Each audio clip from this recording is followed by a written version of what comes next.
Come on, Curly. Yeah. Oh, you're good. It's Thursday morning, 7-Eleven. Convenience store day, National Convenience Store Day, 7-Eleven. 7-Eleven. July 11th, 2024, and we're here on the Stetson Road in Champlain. We're going to have to talk loud because I don't have my external mic here. We're going to talk to this fellow here first. What's your name, young man? Chris Trombley. And I've been getting emails from you and probably from this fellow here for a couple of weeks now. And what are we doing here on the Stetson Road, Chris? So what we're doing is we're working in conjunction or collaboration with the town of Champlain. And this is a result of us going through each of our dry hydrants in the town, checking each one of them, making sure they're good to go. As part of this project, we hired Mark here from GotBigWater.com, Mark Davis. He's out of Westminster, Maryland. Yeah, nice. I heard he was driving up yesterday. Yeah, in the middle of the storm. We didn't tell him about the storm. No, the less he knows about that, the better. Yeah. Right. So the first thing we did is an assessment of all our hydrants, like I say, the dry hydrants in the town. Again, working with Tom, our Trombley, our supervisor, Alan Racine, our head of Public Works, Highway Department, right, and his crew. And it's been a pretty good joint effort. First thing we did as part of the project is hire Mark to do an assessment. Come up and he assessed every one of our hydrants. The first one we did was actually in Point of Fair because that was the highest risk and it was the worst one we had. So part of that project is we extended a pipe, put a new strainer on the end, thanks to some local people, Billy Aubrey and Scott Blondo. Sorry guys.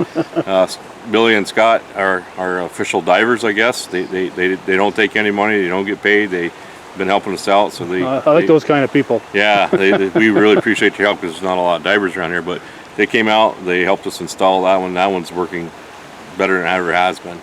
And that led us to our number 2 priority, which is the Stetson Road Bridge. Previously, we had a dry hydrant that was out of service on Route 9B,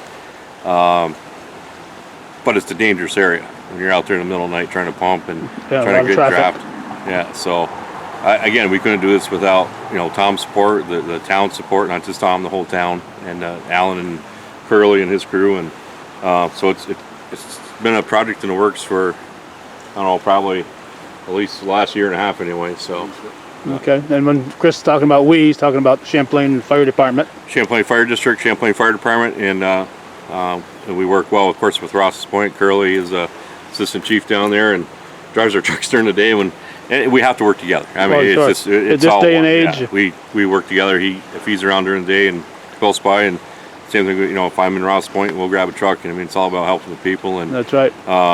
And Curly's got some experience with the pump, so he's been a big part of this. And just it's nice to work together and get stuff done. Okay. And the county too. I should say, Carl and yourself from the county. I did not paint this bridge myself. No, you did not. I just want to go on record. No, but Carl's been a big help. Carl Weiss from the county highway. Mm-hmm. The county, as you know, owns the bridges, so we have to get permission. I'll let these guys explain. I'll let Mark explain the system here. Okay, and we're here in Corbeau Creek, and we got to point out this is not the normal flow for Corbeau Creek. But we had about, I think my brother Sam said 3.5 inches of rain at his place last night, which is a couple miles from here. So right, yeah, it's been a. When Mark arrived, we didn't tell him about the storm. He's like, it looks like we have some weather coming in, but we didn't want to cancel it either. But we worked in the rain last night, and we put the brackets on, did some re-engineering, based on some suggestions, and here we are today. And we just tested it. I'll let Mark talk about the flow rate and Curly. All right, come on over this side of me, Mark, here, if you don't mind. This is first of all, Mark, who? Mark Davis. All right, all the way from Maryland. I am. I'm from a firm called GBW Associates. We're based out of Westminster, Maryland. Right. Specialize in fire protection, water supply. Now, so the people who don't know what a dry hydrant is, normally when you think of a hydrant, you're thinking you're in a village or a city or someplace, right, and there's a water supply going through. But that's not the case here. A dry hydrant is for situations like this. Yeah. So one of the challenges in the areas that don't have public drinking water and public fire hydrants is where does the fire department get water from to fight the fire? And initially, the fire department's going to bring some water on the fire trucks, but quite often that needs to be replenished. So there are a variety of different ways of getting water. One choice is putting a pipe into a pond or a stream or a lake which is there year-round that the fire department could hook up to and take water out. Very, very similar to drinking out of a straw, right? You get a soda at the restaurant and you drink out of a straw. That's what the fire truck does. And so we pre-position the pipe so the fire truck can hook up and do that. This is a special one. This is mounted on a bridge. It lives on the bridge in a stored position like this until ready. And then when it's time to use it, the fellas swing it down, put this end in the water, hook the fire truck up to that other end. It just kind of sticks up straight up and down, and that's how they get their water from. We just put this one in, and it flowed, we just flow tested it. It flowed just over 1,100 gallons a minute. So that's very good. Target for this kind of thing is always 1,000 gallons a minute, so we were able to exceed that.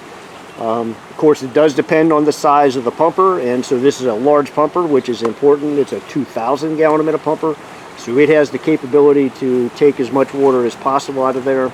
You might say, well, why doesn't that 2,000 take 2,000 out of that? A 2,000 gallon minute pumper to flow 2,000 has to be hooked up to both sides. So coming in off of one side, we had 1,100, and so that was success from our design standards. So people may see these throughout the community, as Chris noted last year. Last year I was up here in late August, early September, and we looked at all their dry hydrants. So people would see those throughout the community. Those are very important. They're part of the critical water supply for fire protection in your fire district. And they're strategically placed to places that the fire department has good access to the water and good access to the dry hydrant. So when people see those, if they have one near the property, on their property, need to keep it accessible for the fire department. And these folks do a good job of testing them and maintaining them. Yeah, and obviously if you have X number of those within your fire district, they're not all side by side. You've got to spread them out so that That's right. So that they handle the whole area of the fire emergencies. And of course, this is a good spot here. Stetson Road is just off Route 9B. We're probably a mile from Coopersville and half a mile from Route 9. So so if there was a fire nearby here, they could lay hose and pump from here to the fire. If the fire was further away, say a couple miles away, they could run tankers here and reload their tankers. Right. And so quite often the dry hydrant ends up being used to reload tankers, and that's why they strategically placed is important. That's right, because you got a tanker, but then once that tanker is dry, That's you right. got to fill up. So when Mm-hmm. mutual aid shows up at a fire, there's more than one tanker that shows up. That's right. That's correct. So while one's refilling, you hopefully have one or two at the site and continuing to fight the battle. Yep. All right, so you go all around the Northeast, I assume? So our claim to fame is 43 states and 3 provinces. That's more than the Northeast. It is, yes. So we do water supply stuff across the nation. We have a lot of dry hydrants in the Northeast, say Maryland through Maine, simply because it's easy to get to, right? A lot of our other stuff, where we did some water supply consulting, well then that's the 43 states and 3 provinces. Right? Okay. So yes. All right, so, and this is very good set up. cooperative effort here, big cooperative yeah, effort. the We don't town always see the cooperative effort, but this is a huge cooperative effort between the fire department, the fire district, the town, right, all of that. Yeah. And they have all been all in agreement about what to do, so that's been very good. Because sometimes we go places, there's some dispute about those kind of things, but I thought the cooperation here has been really good. Yeah, I saw. I'm included on your emails, Oh, so well, there back you and go. forth as a county legislator. Yes. And I know you were saying I'm showing up. I could use some help if available. So Yeah, well, my normal helper had knee replacement, so he cannot hold stuff well, alongside the just bridge. for the record here, you couldn't have got a better helper there than this guy here, Curly LeBombard. You know? Yeah, he was very helpful. He's one of the top, strongest men in the whole township. And he's tall. He was able to help out with stuff. How long have you been in business, Mark? 21 years.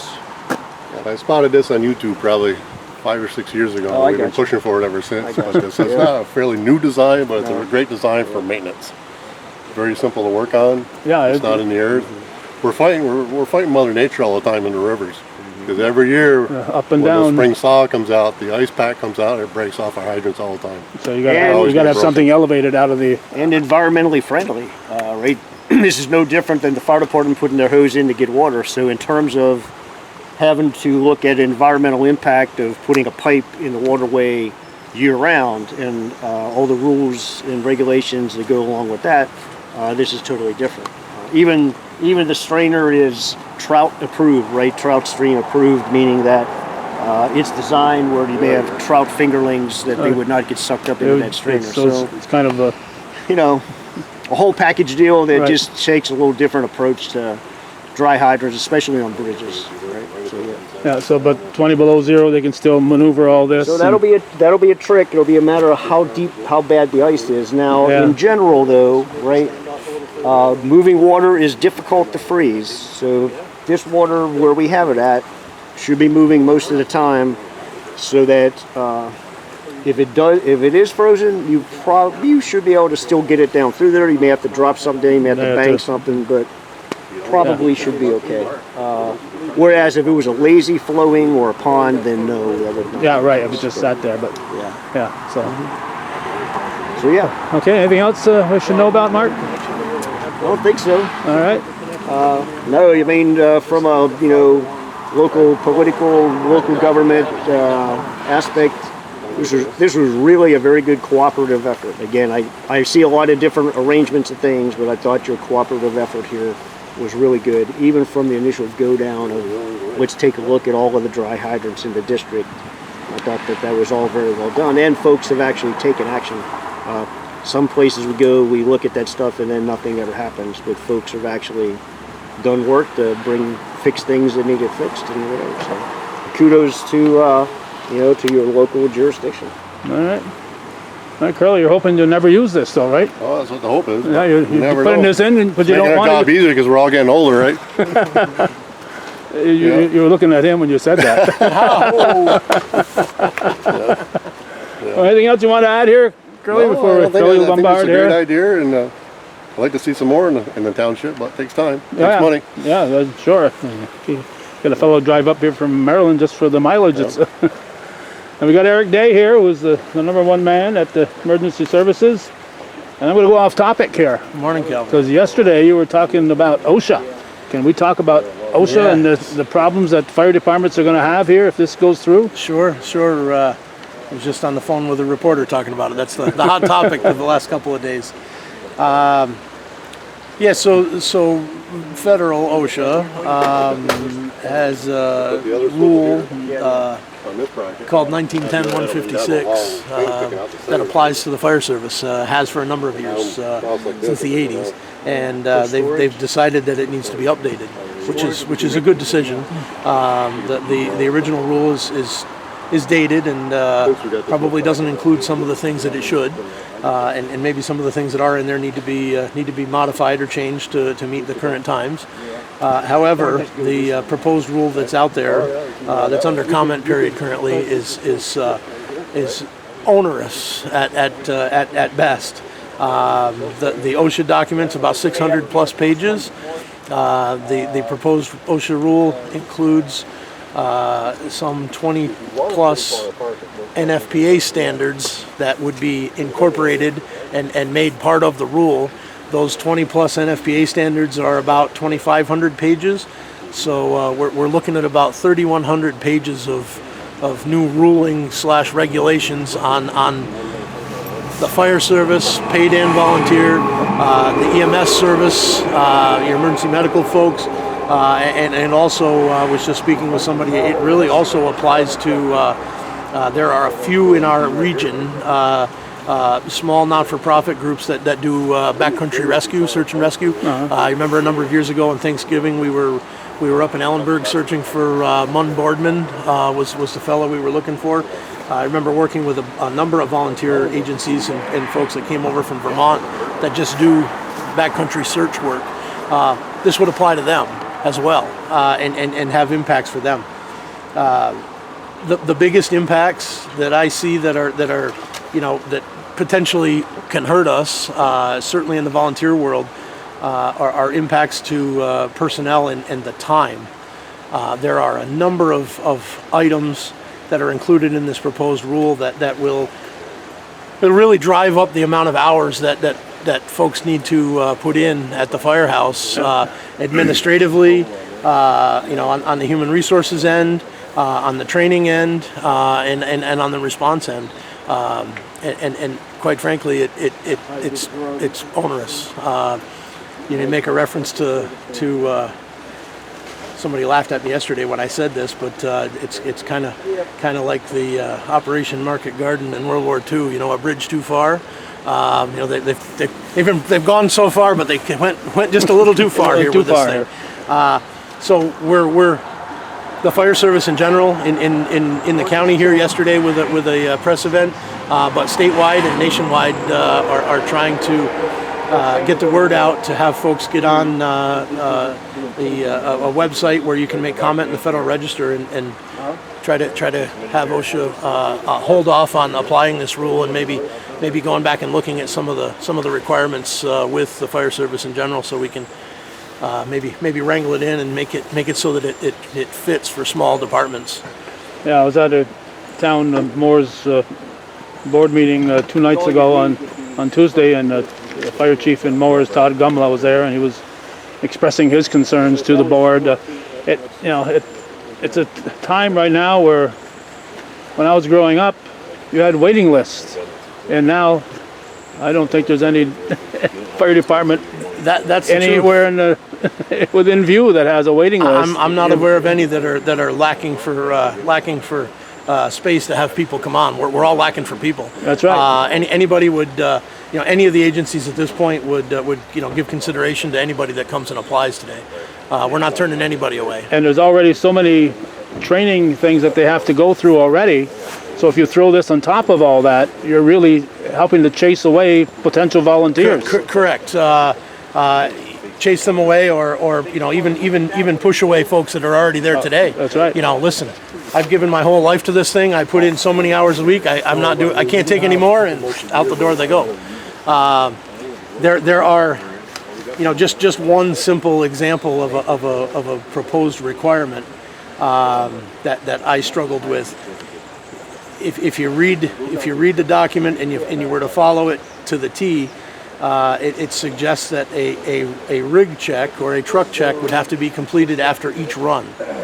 So, a volunteer fire department in Clinton County, they may go on anywhere from 150 to 450 runs a year, depending on where you are. The town of Plattsburgh departments are doing 450 calls easily. Further out, a few less. We all generally check the trucks every Monday, and that truck check takes about an hour and a half per truck. Everybody meets every Monday. You go through it from front to back, compartment to compartment, air pack to air pack, make sure everything's good. If we go on a call, if this truck right here went on a call today, right now, I have no doubt when they got back to the station, they would check the things that they used, but aren't going to check the whole truck. Right. This thing is written that says you need to do a complete rig check after every run. That might add an hour and a half to 2 hours to every call you go to, which keeps some volunteers back to do the check and do the documentation. You get called at 3 o'clock in the morning to go out on a fire call, and you get back to the station, you got to go through another hour and a half. That's asking a lot of anybody. Is the regulation open for interpretation to say, well, yeah, you only went out for what we might call smells and bells, which doesn't turn out to be anything. You didn't have to do a rig check. I don't know. If somebody gets hurt or injured in your fire department, and an inspector comes to do an investigation into the God forbid a fatality, well, let me see all the documentation on your rig checks after all 450 runs you did last year. Yeah. And if you didn't do them, now you're in violation of this order, this rule. And I suppose the department or district could be open to fines. It could get very hairy. Well, most fire departments are very wealthy to begin with, so a fine here and there wouldn't matter, right? Sure, pay out, sure. I've always said, you're looking at. We'll have another boot drive so we can pay our fines. Yeah, I said, volunteer fire department. Okay, we'll let you join the fire department, but you're going to have to raise money with a pancake breakfast or with a calendar drive or whatever, or a field day, in order to support the fire department. So, but we'll let you volunteer. Many of the volunteer departments in this county today are are fire districts or are part of a fire district, which of course is a taxing jurisdiction, so they can raise funds with taxes. But all of them still raise money on the side. That's right. To offset that tax That's burden. right. Keep the taxes down. There are, those that have the ability to tax are very lucky and grateful that taxpayers make those payments and provide good equipment and the funds we need to buy personal equipment and training and cover all of that. But the fact that we still have to raise money to offset those costs. How many highway departments are out there doing boot drives or doing truck rodeos so they can raise funds for plowing the roads? Now that you've mentioned that, it might be a good idea. Yeah, careful. Don't tell Carl I said that. It's your fire and EMS. Your police departments, they're not out necessarily raising money to do police operations. These are volunteer first responders, and yep. And they've got to do more than just show up. I don't know for sure, who wrote or who came up with this stuff. Obviously, probably a large number of people. One person didn't just sit down and write 600 pages. But I suspect that those folks that were involved probably have connections or ties or history with, large suburban or urban fire departments, right. Where some of these changes probably already aren't changes. They probably already exist, or they need to be modified to meet these requirements, and they have large staff and large budgets and the ability to accommodate those. So it's unfortunately not a one-size-fits-all, and they're trying to make it that way. Yeah, well, I was told many years ago that a camel was a horse that was commissioned by a committee. Yeah. So, all right, so I think we got people that want to get to work here, and they all don't. Right. They do. All right, yeah, that's right. My wife has things to do here, so we're going to wrap this up, Eric. Yes, well, thank you. Good to talk to you as always. All right. And do you have that website at the top of your head? The New York State Association of Fire Districts. Okay, go there. If you Google New York State Association of Fire Districts, there is a page on that main page that it'll lead you right to it from the homepage for OSHA and OSHA comments. Okay, very good. Thank you. Eric. All right, so we're here at mentioned the name of the Walter E. LaValle Highway. Arthur Twa was the chairman of the board. Walter Davison, not LaValle, somehow I got LaValle out of Davison, was the highway committee chairman. I knew Morris Ashline was the foreman. Roy Trombley and John Coffey were also a part of when the county put in this bridge. But this new dry hydrant here on the Stetson Road is hopefully something that we will never get to use, but it's going to be awfully handy if they do need to use it.